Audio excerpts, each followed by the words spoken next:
গ্রামের গ্রামের সুন্দর পরিবেশ, শুধু সুপারি গাছ আর সুপারি গাছ।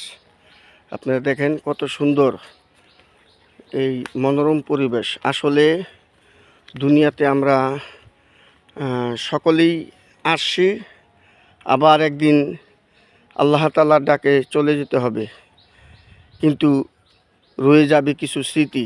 আর এই স্মৃতিচারণের মধ্যে এরকম সুন্দর মনোরম পরিবেশ, চতুর্দিকে গাছপালার আবহাওয়া, বাতাস, এগুলো একদিন রয়ে যাবে।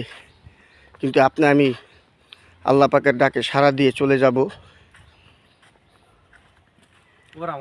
শুধু পড়ে থাকবে কিছু স্মৃতি।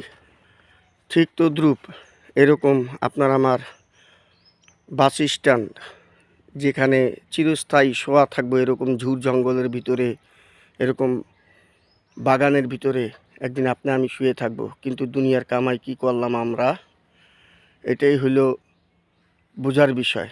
তো কাজেই আমরা সকলে আল্লাহ তাআলার হুকুম, ফরজিয়াত হুকুম, নামাজ, আমরা সকলে নামাজ পড়ি, সকলের জন্য দোয়া করি। আল্লাহ তাআলা যেন সকলকে দুনিয়াতে এবং আখেরাতে ভালো রাখে, সবাই সবার জন্য দোয়া করি। সম্মানিত ভিউয়ার্স, যদি আমার ভিডিওটি ভালো লাগে, আল্লাহ পাকের কথা স্মরণ করে দোয়া করবেন। আসসালামু আলাইকুম ওয়া রাহমাতুল্লাহ।